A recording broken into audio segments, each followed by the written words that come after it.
Hi, welcome back. Today we're going to be working on what I like to call the farmhouse modern tablescape. So put your thinking caps on because here we go.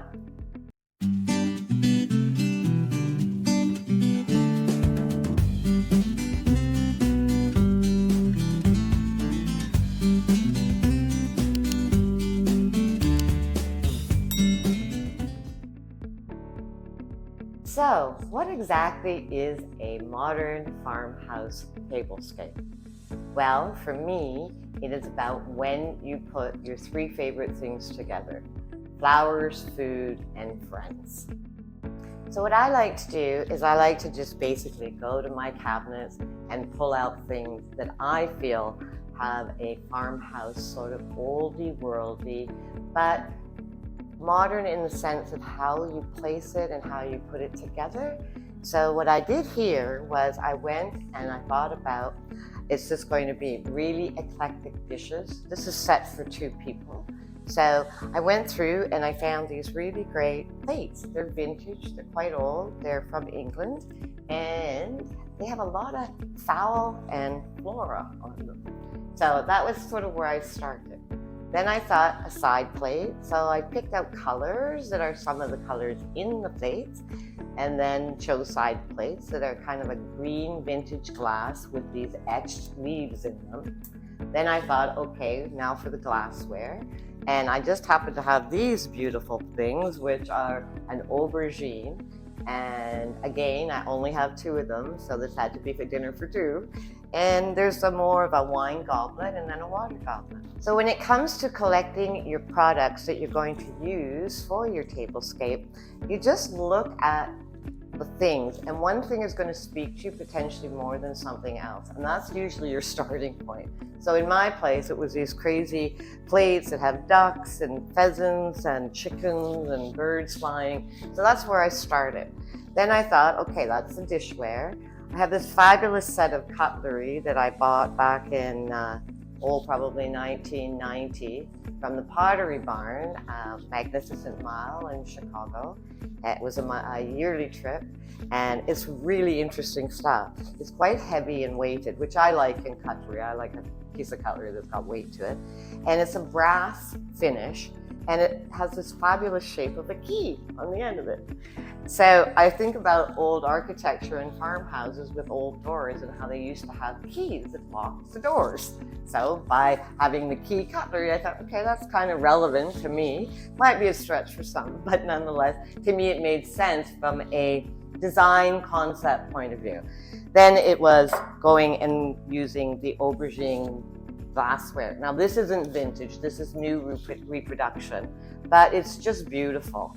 And so now we've got these greens, we've got aubergines, we've got the floral, and then we have the animal life on the plate. But because of the brass in the cutlery, I thought I've got a few really cool taper pillar candlestick holders. So that was put in the equation. These are just things that create visual interest and a little bit of a conversation piece too.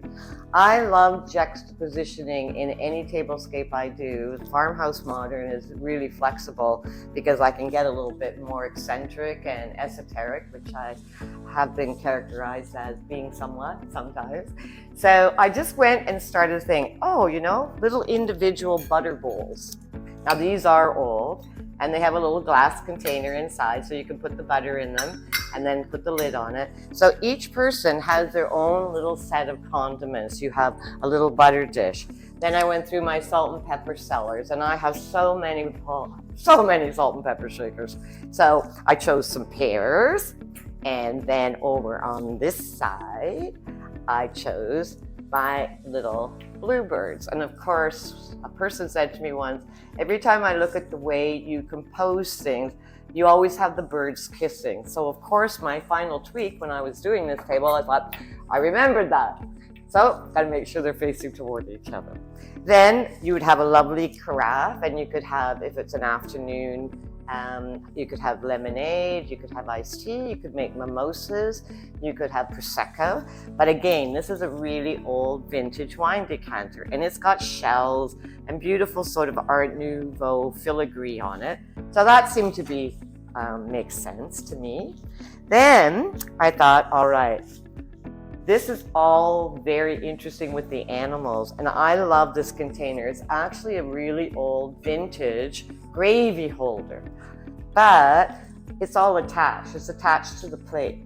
And I thought, because of the flora and fauna on it, and it's a lot of fall colors, I just thought we are just abundant right now with the August flowers from our fields and our cutting gardens. So I thought I'm just going to use all the colors that are in these plates, in the candles, the brass, the aubergine, but it had to be up from the table. So this would be set as though you were going to either plate the food for the person or it'd be a little buffet style. So you don't need a room on your table to have all the serving bowls and the pass right thing, because this is more of just an easy, fun get together in an afternoon or an early evening with a friend.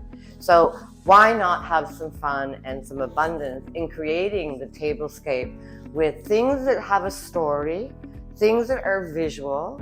You're working with a beautiful color palette that's very congruent and harmonious. And then your final piece de resistance is the flowers themselves. Because if you remember, 3 things that I love the most is flowers, food, and friends. And when you do this kind of thing, it's a great gift that you're giving them, and in turn, they're giving you the gift of your company, of their company. So once the tablescape has all the functional form that you need, like your cutlery and your glassware and your plates and your side plates, then you build on top of that with the story. So I just mentioned color palette, very complementary, very harmonious.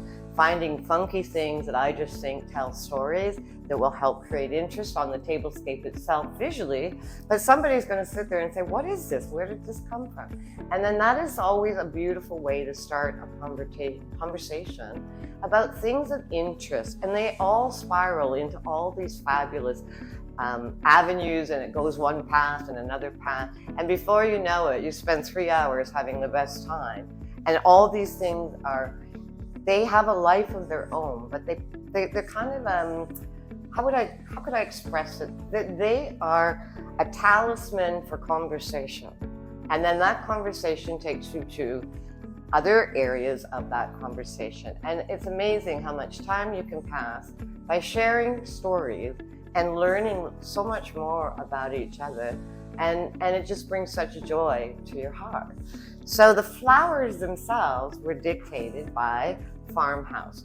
When I think of a farmhouse, I always think of farmers having beautiful fields, not only of the food that they grow or the livestock that they nurture, but they always have amazing kind of wildflowers around their house. The gutters down the driveway are always full of, wildflowers, daisies, all kinds of interesting things.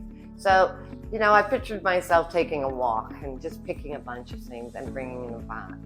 But I also knew what my tablescape ideally was going to look like in the color palette. So I just chose a lot of colored flowers that I thought felt like fall and very farmhouse. So in this little gravy boat, there's little micro daisies, there's scabiosa, there are sedum, love zinnias. They're so fantastic. And then we had a little bit of fun, and I'm just going to pick it up and turn it to the camera so you can see. So kale is really good at this time of year. So kale is an ornamental type of cabbage, and they come in different colors. This one is just a solid light green, and then there's another one that's all very curly. It's called the ruffle. And so they make a great base. They're quite full. They act as greenery, but they're almost like a focal flower. And you can do some fun things with cabbages. There's a way that you can fold the leaves back in on themselves. That is called reflexing. And you'll see a lot of the time in really big, grand, kind of classic 360-degree bouquets, you'll see big, beautiful roses that are really fresh, but often they'll reflex the petals around the entire diameter to make it look more open, right? And then it gives you more volume, and it actually takes less flowers when you do that. So that's just a little tip and trick. So I made this lovely little arrangement, and it just sits up on a pedestal. And the reason I put it on a pedestal was I love, when it comes to design and the elements of design, proportion, height, the differentiation between quirky and functional, everything to me has a flip side. You know, there's the positive and then there's the negative. And when I say positive and negative, I'm not talking about emotions here. I'm talking about positive space and negative space. And you can create such a visually interesting landscape. And this is a landscape, but that's why we call it a tablescape, because the purpose of it is to set it up and you're going to be having a fabulous meal with someone else. And you got so much latitude to just go through your cupboards, use those things that you don't use anymore. Pull out some of that lovely sentimental pieces that bring you joy, that were your grandmother's or your late parents, or a wonderful auntie who was like the best auntie because she taught you so many things that you didn't necessarily get from other teachers or other mentors in your life. And she was kind of a quirky old dame and you just loved her because of it. So I have a lot of pieces that I have collected over the years, and I've moved a lot and I've had a lot of different professions, but floral was always something I knew that was in my heart forever. And I love the antiquity of it. I love the freshness of them. So this is a gift that you can create to give your friend. It didn't cost hardly any money at all, because these were flowers that I picked roadside by, out in front of the farm's house, and bring it in, and I put it together in a gravy boat.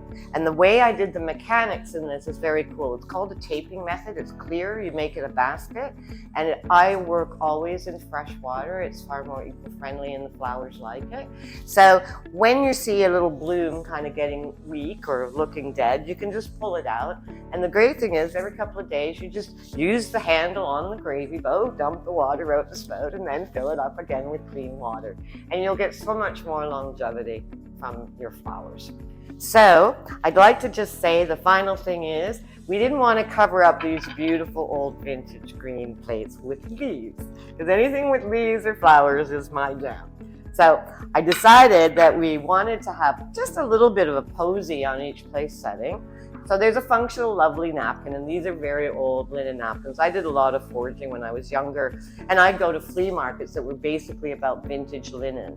And traveling a lot in the UK, I would just go crazy when I get to London and find all these fabulous shops that had all this beautiful old Irish linen and applique, things that our grandmothers did, but we don't do much of it anymore, things that were embroidered. So I just made these sweet little posies. So it's easy, just untie it, it's nothing fancy. You've got a napkin to, wipe your face with when you need it, and then you can just bequeath these little gifts to the person when they leave. And of course, make sure you give them a big hug too. So thanks so much for joining me in helping you understand the simplicity, yet the beauty of tablescaping.